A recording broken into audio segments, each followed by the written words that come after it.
بسم اللہ الرحمن الرحیم الحمد للہ رب العالمین والصلاة والسلام علی اشرف الانبیاء والمرسلین۔ آج کا ہمارا موضوع سورہ واقعہ شریف۔ سورہ واقعہ شریف کی برکتیں فضیلتیں بہت زیادہ ہیں۔ حضور سرور عالم صلی اللہ علیہ وسلم نے ارشاد فرمایا، مفہوم کچھ اس طریقے سے ہے کہ جو شخص سورہ واقعہ شریف پڑھتا ہے اللہ تبارک و تعالی اس کو فقر و فاقہ سے محفوظ رکھتا ہے۔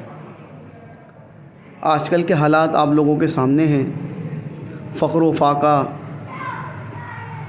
کا دورہ ہے، اور فقر و فاقہ کی وجہ کر گھروں میں پریشانی بہت زیادہ ہے، لڑائی جھگڑے دیگر حالات معاملات۔ بندے کے اختیار میں جو ہے وہ کر رہا ہے، جتنی اس کی استطاعت ہے وہ اتنا کما رہا ہے، مگر اس سے معاملات حل نہیں ہو پا رہے ہیں۔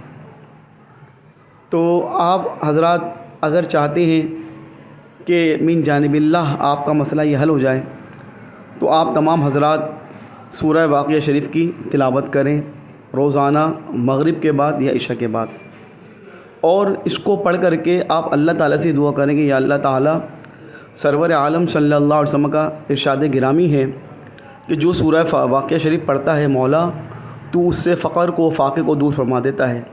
اللہ تو ہمارے فقر اور فاقے کو دور فرما دے اور ہماری روزی میں برکت عطا فرما۔ درود شریف پڑھیں اور چہرے پر ہاتھ پھیر لیں، انشاءاللہ بہت برکتیں آپ کو میسر آئیں گی۔ السلام علیکم ورحمۃ اللہ تعالی وبرکاتہ۔